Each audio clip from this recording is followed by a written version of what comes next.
Hola, si alguien está viendo este video, probablemente sea alguno de mis compañeros que por algún motivo eligió mi video para estudiar aparte el segundo caso, o el abogado. Si me ven volteando mucho por este lado, me disculparán, pero cámara, pantalla. Así que me disculpas anticipadas. Bueno, así que vamos a dar un poquito de la bienvenida a lo que voy a intentar que sea un pequeño resumen informativo de lo que fue el caso de Vicky Hernández, o al menos de los aspectos que conocemos hasta el momento respecto a este caso. Antes de comenzar, me gustaría aclarar que hasta donde investigué no se pudo encontrar la información legal de Vicky Hernández, como su nombre de nacimiento y ese tipo de cosas, ya que o al menos no se hizo público, a eso me refiero, no se hizo público, ya que hasta donde tengo entendido se considera que al mencionarla como un él, que es su estatus legal en el país debido a nuestras leyes, se pensó que de esa manera se estaba irrespetando su identidad de género, así que en todo el caso se será mencionada como una ella y su nombre será Vicky Hernández, en este caso la víctima. Así que ahora sí, comencemos a hablar del caso. Vicky Hernández, de 26 años, trabajadora sexual y activista de la Organización por la Defensa de los Derechos de las Personas Trans, Unidad Color Rosa, fue asesinada en las calles de San Pedro Sula en junio de 2009, en un momento en el que se estaba produciendo un golpe militar. El golpe de Estado de 2009, prácticamente. Ah, la red lésbica Catrachas presentó una petición ante la Comisión Interamericana de Derechos Humanos en 2012, en la cual planteó la responsabilidad del Estado en la muerte de Hernández, por motivos que voy a explicar, bueno, probablemente en unos minutos. La comisión determinó que Honduras era responsable, pero remitió el caso a la Corte en abril de 2019, debido a que Honduras incumplió las recomendaciones de la comisión. La Corte Interamericana de Derechos Humanos declaró que el Estado de Honduras era responsable por la muerte de Vicky Hernández, mujer trans, trabajadora sexual y reconocida activista dentro del colectivo Unidad Color Rosa, que ya habíamos mencionado, ocurrido en San Pedro Sula el 28 de junio de 2009, con que también ya lo había mencionado, fue la fecha de inicio del golpe de Estado que se le presentó al expresidente actual asesor presidencial, creo que es su cargo, Manuel Zelaya Rosales. La noche del 28 de junio de 2009, Vicky Hernández se encontraba con dos compañeras en la vía pública de San Pedro Sula durante la vigencia de un toque de queda que había sido decretado en el contexto del golpe de Estado ese día. Una patrulla de policías habría intentado arrestarlas, por lo que se dieron a la fuga y perdieron de vista.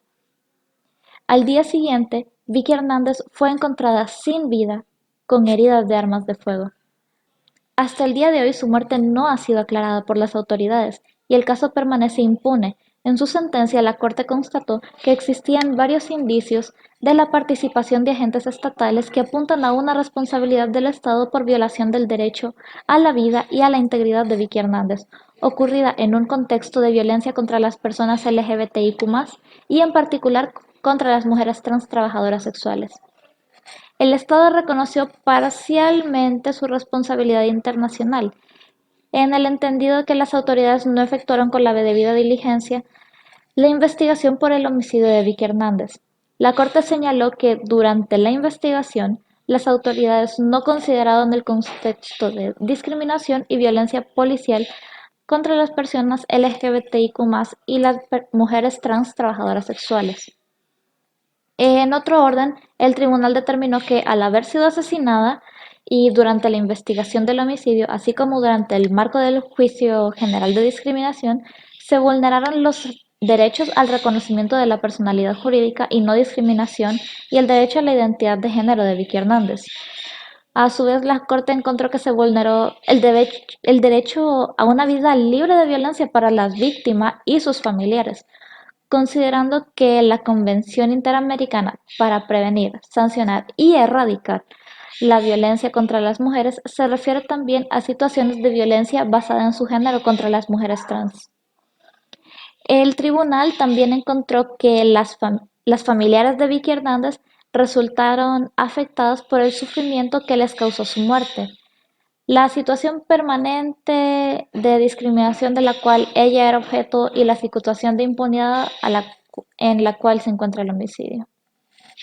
En razón de estas violaciones, la Corte ordenó diversas medidas en reparación al Estado, entre las que se encontraban 8. Eran 8. Así. 1. Promover y continuar las investigaciones sobre el juicio de Vicky Hernández. 2. Realizar un acto público de reconocimiento de responsabilidad internacional. 3.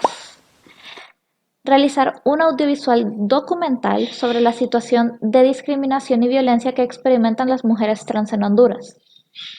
4.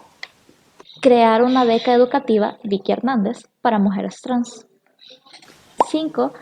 Crear e implementar un plan de capacitación permanente para los agentes de seguridad del Estado. 6. Adoptar un proceso de reconocimiento de la identidad de género que permita a las personas adecuar sus datos de identidad en los documentos de identificación y en los registros públicos de conformidad con su identidad de género autopercibida. 7. Adoptar un protocolo de investigación y administración de justicia durante los procesos penales para casos de las personas LGBTIQ+, víctimas de violencia. Y 8. Diseñar e implementar un sistema de recopilación de datos y cifras vinculadas a los casos de violencia contra las personas LGBTIQ+. Muy buen rato después y creo que se nota. Perdón por eso. Vamos a hablar ahora un poco de lo que fue el reconocimiento del Estado. En esta parte quiero irlo por 2 puntos. No los voy a mencionar, pero creo que se van a notar bastante. Porque le quiero dedicar, quiero detallar un poco esto. Para comenzar, tomemos en cuenta que la sentencia de la Corte fue emitida el 26 de marzo del 2021, que fue hace un año, durante la presidencia del abogado Hernández Alvarado. Y no fue sino hasta el 9 de mayo del presente año, bajo el mandato de la señora presidente Castro de Zelaya, que el Estado ha comenzado a cumplir la condena impuesta por la Corte Interamericana. El punto número 2 de los que mencioné anteriormente ha sido el único en cumplirse, al menos hasta donde pude averiguar en línea, ya que el lunes 9 de mayo, que es la fecha que acabo de decir, se realizó un evento público en la ciudad industrial, en San Pedro Sula, que fue donde ocurrió la muerte de Vicky. La ceremonia de reconocimiento y perdón fue en la sede de la ONG Unidad Color Rosa, de la que recordemos Vicky formaba parte. La presidenta Castro ha anunciado que el Estado de Honduras otorgará una beca educativa a Argelia Reyes, que era la sobrina de Vicky Hernández. Van a realizar el documental sobre la situación de discriminación y violencia que experimentan las personas trans, específicamente las mujeres.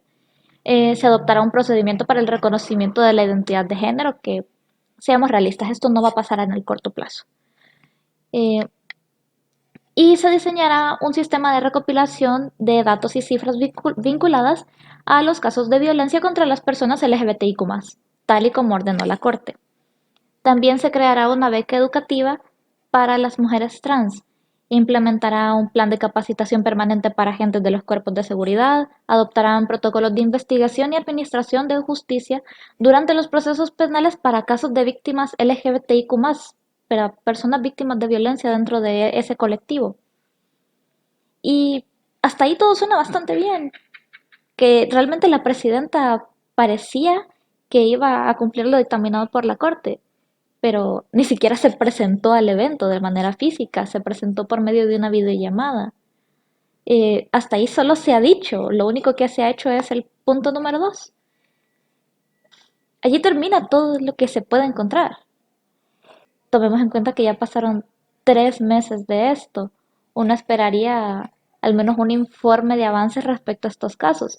Y sí, uno entiende que la presidenta no puede dedicarle todo su tiempo a un solo caso, tiene muchas responsabilidades y sí, pero también tiene designados presidenciales, tiene delegados, el que tiene que cumplir esto es el Estado y no se ha hecho. Y bueno, pues creo que aquí termina el resumen del caso. Obviamente salté algunos detalles, aquí y allá, pero creo que pude abarcar todo lo importante. Así que me retiro.